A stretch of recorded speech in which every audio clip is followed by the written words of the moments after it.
Donc aujourd'hui, je vous fais une petite vidéo qui n'était pas prévue du tout. Je m'explique. Vous savez que j'ai fabriqué une pièce pour rehausser un Piwi 80. Et à l'issue de ça, beaucoup de gens me contactent, me demandent si je peux fabriquer la pièce, si je la vends, si... Donc à chaque fois, j'ai dit non. Pourquoi? Parce que c'est super long à fabriquer et c'est peut-être pas opérationnel vraiment à 100% comme je l'aurais aimé.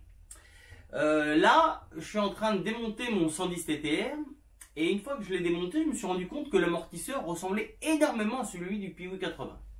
Donc ce que j'ai fait, c'est que j'ai mesuré ces deux amortisseurs. Donc il faut savoir une chose, c'est que l'amortisseur du Piwi 80 d'axe en axe, il fait 27 cm, que l'amortisseur du 110 TTR d'axe en axe fait 28 cm. Alors vous allez me dire, pour 1 cm, pas terrible. Non.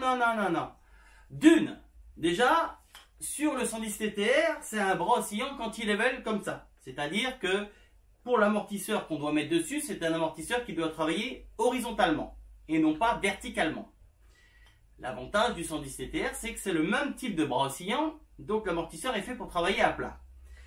Mais il fait que 1 cm de plus, mais arrivé là, le diamètre du ressort est un tout petit peu plus gros.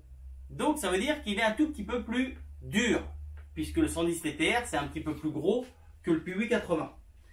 Donc voilà, là je viens de monter l'amortisseur du 110 TTR. L'avantage, c'est que vous n'avez rien à faire.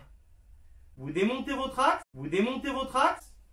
vous mettez l'amortisseur, vous remboîtez les axes, c'est les mêmes diamètres d'axe, et voilà, ça passe tout seul. Là, je vais vous le démonter pour vous le montrer, que ça se ressemble énormément, mais voilà, l'avantage, pour ceux qui me posaient, parce qu'on m'a encore contacté il y a 2 jours, alors j'ai dit que j'allais refaire d'autres Piwi 80 en restauration et que je ferai une modification sur le bras oscillant.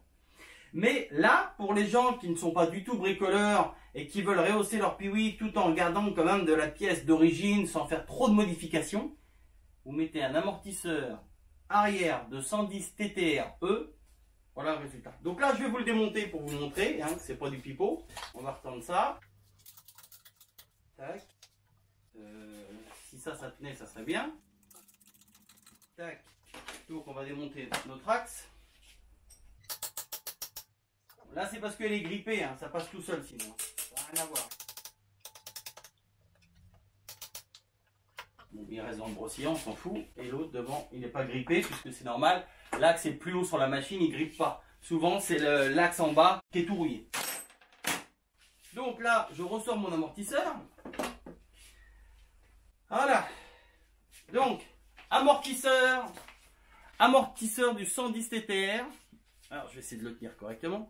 Et amortisseur du Piwi 80. Vous pouvez voir que, vous voyez, il y a 1 cm entre les deux, sauf que le ressort est un tout petit peu plus gros. Alors attention, hein, il ne fait pas 5 mm de plus, hein, mais il est un tout petit peu plus gros, donc l'amortisseur est plus dur.